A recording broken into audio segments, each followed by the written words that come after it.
Hi, it's Alex back with chapter 2 of Tempted. And before I get started, I just want to welcome everybody who's new to the channel. Thank you very much for joining us. And I'm wondering if this is something you would like me to do in the future. I don't know how much everybody enjoys the live readings. Definitely having London Holiday uploaded finally is exciting for me. And we should have Mr. Darcy and the Governess up soon too. But anyway, welcome. Thank you for being here. And here we are with chapter 2 of Tempted, and beginning today in the South Atlantic. Darcy caught himself just before the pitch of the ship rolled him out of his bed again. Rough seas tonight, but mercifully that had not been the norm. Not that it mattered, for he had not slept for a week anyway. He lay sightless in the dark, gazing up at the black ceiling above him and wondering if it was worth trying to close his eyes once more.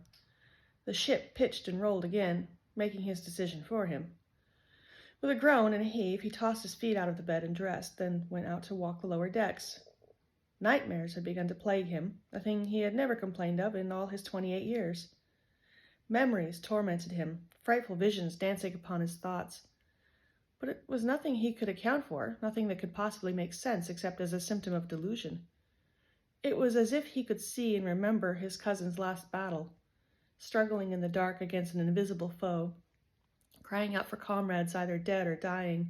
His hands even felt sticky and slick. The sweat would bead from his brow, and the ghastly agony, somehow felt and heard. A bullet out of nowhere, and the pain of the last moment, knowing there would be no more tomorrows.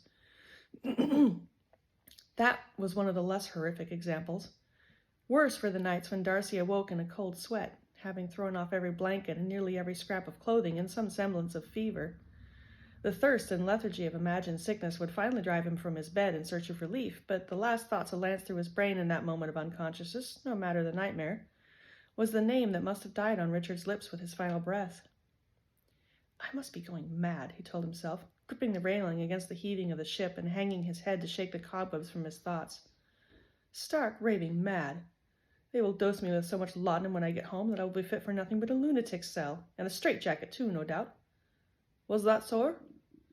Darcy nearly jumped out of his skin at the voice of a sailor behind him. You ken to something, sir? The man asked, leaning on his swab and pushing his cap back on his brow. No, oh, never mind, I was thinking out loud. The sailor lifted his shoulders and continued on with his swab. Suit yourself, sir. After he had gone, Darcy removed his hat and swept a palm over his face. This was madness. He considered reopening that brandy bottle, but another comfort seemed more fitting for the moment. He felt his pocket. Yes, the letters were all still there. He paced the deck for a little longer, relishing the cool of the night breeze, and then went below and lit his lantern.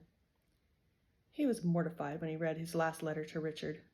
The naive suppositions, the faceless hopes he had written, all smacked of hollow speculations. Of course, he had known what the possibilities were. Everyone did. It was a truth known to all who sent their own off to war. But who did not in their way nurse some willful obtuseness, some refusal to face the whole truth of it? Those who waved farewell to such men did so with as much simple hope as real understanding, else they would never have stood so stoically on the dock when that ship sailed away. His own words failing to turn his more morbid thoughts, Darcy looked over the old Earl's letter. Perhaps a man of age and experience would have more wisdom to write to his son, but when Darcy read his words, he found no better assurances there than his own. That left Elizabeth's letter. If anyone could speak reason and comfort across an ocean, it would be Elizabeth. He tapped the edge of the envelope on his little table. No, hang it all, Richard would not mind, especially not now. What had ever remained secret between them?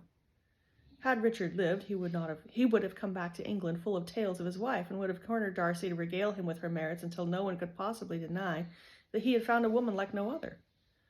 But what of Elizabeth? He was less sure of her. She might be glad of someone to hear her heart, someone who could share equally with her in her grief. Or she might count him as a faithless intruder. He would repent of it later, he was sure of it, but the letter burned his very fingers. Before another complaint could pass through his mind, he unfolded it and read.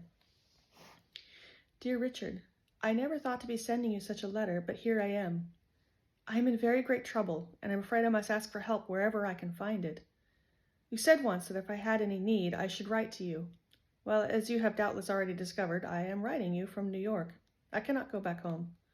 The worst came, despite everything you and my father did to prevent it. If I value my life, I can never see my family again. I do not know where to go. Jane has come with me, and so has Billy, to ensure my safety. That is the only laughable matter in a storm of misery. I'm quite lost. I feel so selfish and foolish even writing this to you. You stepped in only to do a noble deed and then marched off to war. How can I even ask this of you? I am putting my faith in your kindness in hopes that you meant at least some part of what you said. Our ship departs for London tomorrow morning.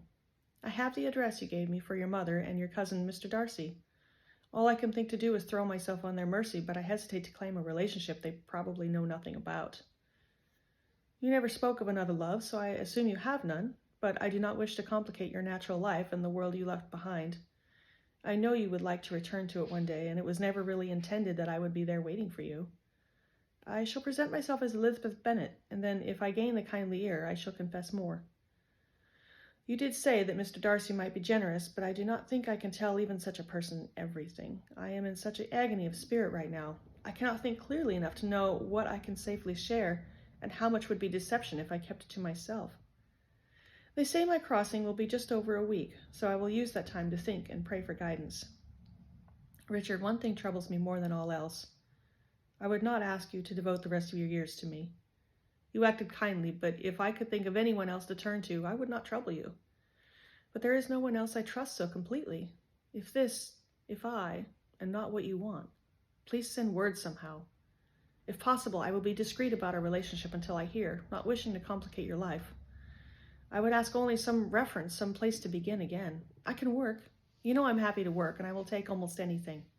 Perhaps by and by I might even find a way to repay you for all you have done for me. Thanks to my uncle, Jane and Billy have enough put by for a return ticket once I am settled, so it is only I who will remain. If you do not come back to London, and if you do not think you might like to be alone, I will fulfill the vows I made. I will honor you, and I will make you a good wife, or as good as I am capable of being. I do not know if that counts for much where you come from, but it is all I have. I pray nightly for your safety, and that one day you will be restored to the arms of your family, and perhaps even to me. In hope, Elizabeth. Darcy folded the letter again with trembling fingers. A glass of brandy was beginning to sound like a rather soothing idea after all. He flung himself back on his pillow, a sliver of the rich wine to warm his lips, and a shaft of the moonlight through the window as his only illumination. The letter had unveiled so much, yet cast more shadows than it had lifted.